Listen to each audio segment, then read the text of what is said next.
Wow, if someone told me that product photography on a white background would be so easy, I would never believe that.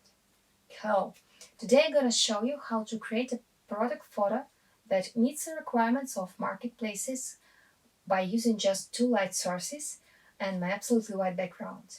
And the post-processing of these photos will take just a few seconds and we will create it in a free online graphic editor. So use Timecode to navigate this video, and if you still don't know what the absolutely white background is, then go to my first video, I will leave a link. So we need a transparent table to shoot goods on white background. What is transparent table? It can be glass or plexiglass or any transparent surface. It may even be scratched. It doesn't matter, scratches are not visible on a white background.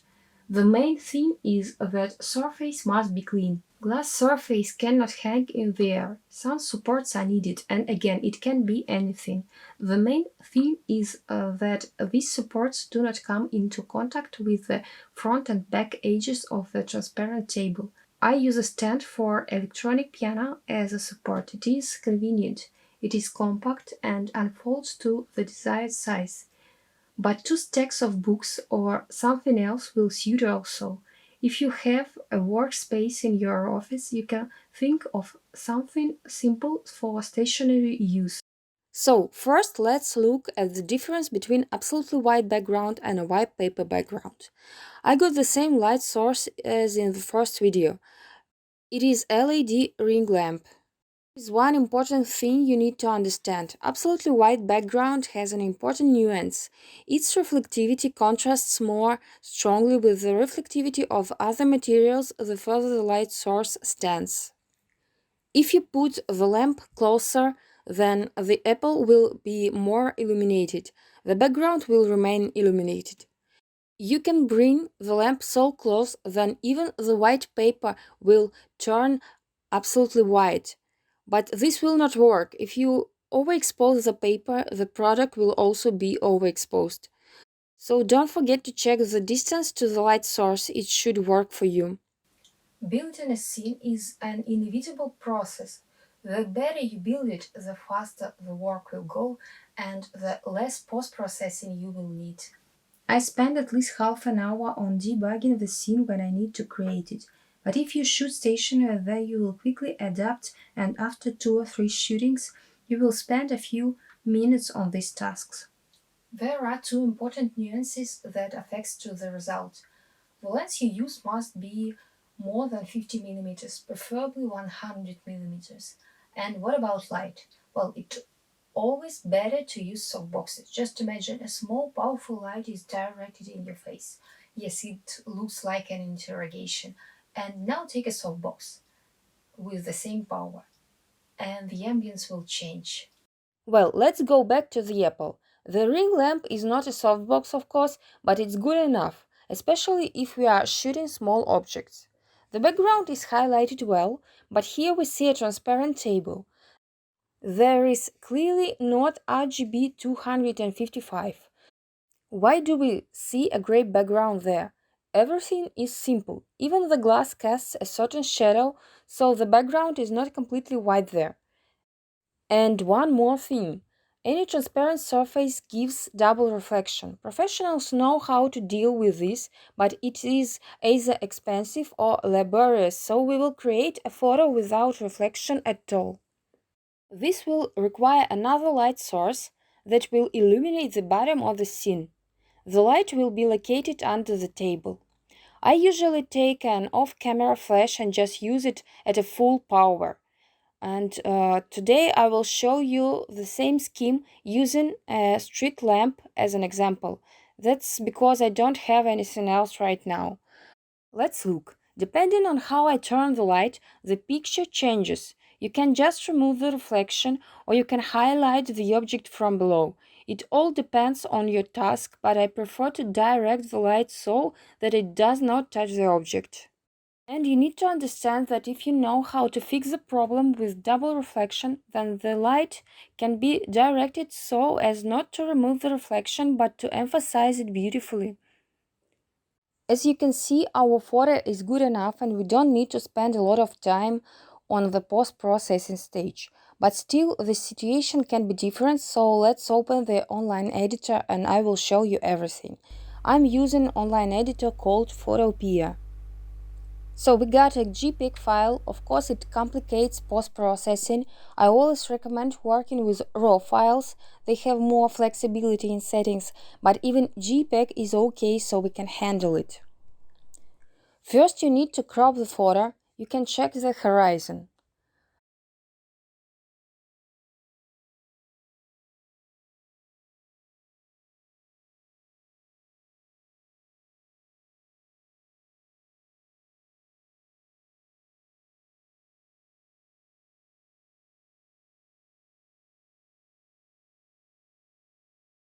Next comes the step that I always recommend you to do.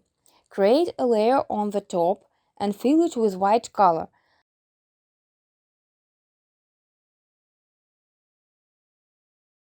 Slightly increase the layer so that it goes beyond the frame. Delete most of it, leaving only small margins at the edges and block the layer.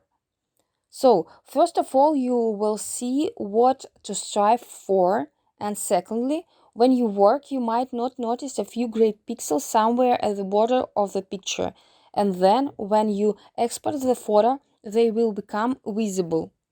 Now look at our picture to assess what needs to be corrected. You can take an eyedropper or just a brush tool and check the background. Just look to the information window. Our pixels should be close to 255. And if pixels of the background are not far away from RGB 255, you need to increase the brightness just a bit. In the raw file, you can separately stir the brightness in the light parts of the picture, but the JPEG will do just fine. I will show you 3 tools. The first one is called Levels. A histogram window will open for us.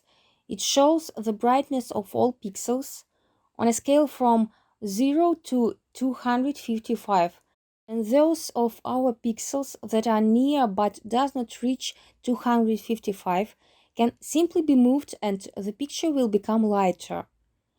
If you do not need it all to become lighter, move the center closer to 255 too.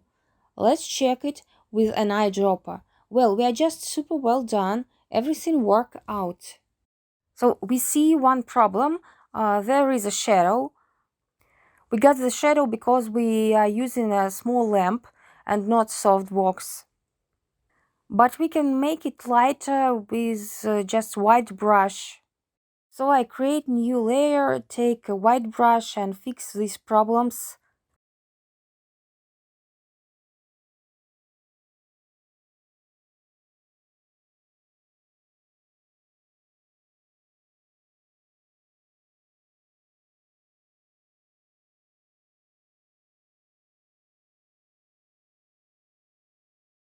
Then I create a layer mask and fix some problems with borders of my product.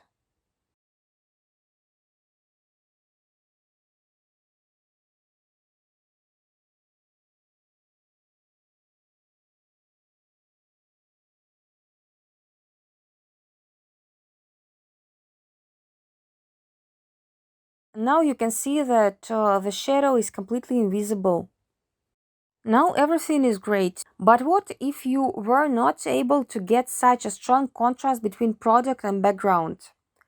For example, if you haven't set the lights so far away from it. I will show you an example of shooting with a 50mm lens. The picture is bad, yes. Well, because this is the video. So the ISO parameter is increased strongly, which means that noises cannot be avoided, and so there we have some pixels that can be seen. So I recommend you to shoot with a minimal ISO, and even when you need both a photo of a product and a video, do not be lazy.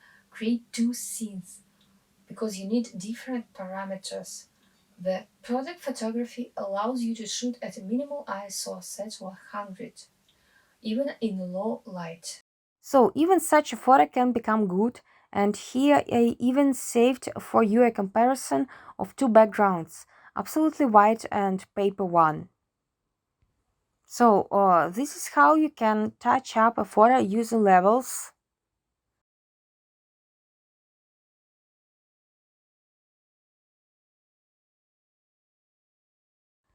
But there are two other ways. So let's now take a tool called exposure. Here we can again raise the light and also adjust the contrast. Try not to create too much contrast.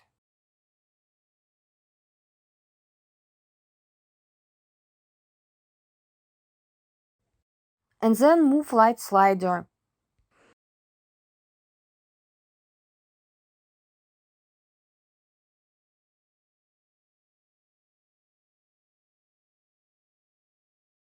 As you can see, there is an ugly shadow left on the paper background. And this is the main difference. Absolutely white background also has a shadow, but it looks weightless in comparison to the paper background.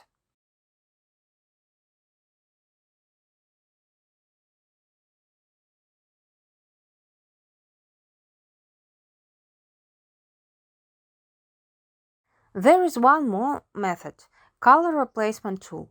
Select the desired color, take the brightness slider to the maximum. Great, we got it. Okay, well, someone might say that this is how you can fix the problem with paper background. So in some cases, yes, it will work. Try it, but only in small range of cases. This will work with some objects that are dark if they will contrast to the background. I will show you an example. I found a white glossy bottle and took a photo of it with two backgrounds, my absolutely white and white plastic one. This is a PNG file. There is no strong difference from the JPEG. Let's remove the color of the background.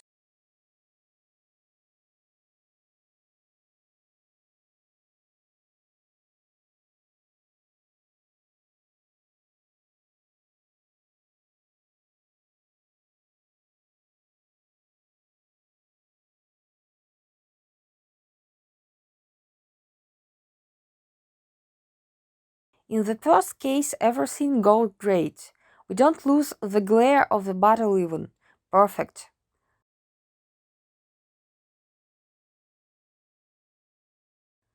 And now let's look at the white plastic background. Well, it is white and plastic as the bottle.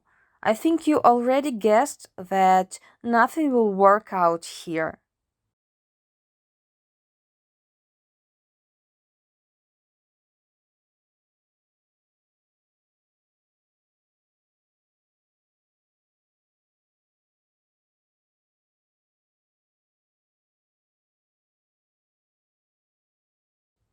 I will show you one more photo. I think it will be curious. Yes, this is my favorite mug with a bee. I love it not for a bee, of course, but for its volume. But the interest is in this. I want to understand how transparent objects look when I shoot them with my absolutely white background.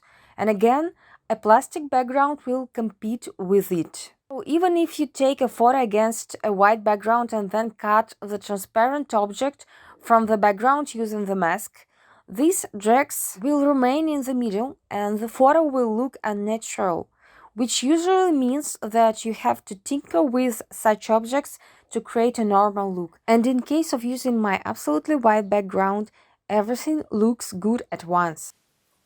As you can see, my absolutely white background helps to optimize the process of product photography, but it isn't producing as a background yet. So for this to happen, the demand should be demonstrated. So help me to increase the reach of this video, share it. Now the whole business moved online and the product photography for marketplaces is a very relevant task. Let's set the rates. When my channel will reach the number of 100 subscribers, I will take a review of how the shooting of clothes on model goes. And when we gain 1000 subscribers, yes, the goal is already more ambitious, but the rate is higher. I will review how you can get a cool, completely white background on a video in a different condition, how you can use it in your online streams, and what benefits it has in comparison with a traditional chroma key. Cool, isn't it? So let's improve the process of creating photos and videos on a white background together.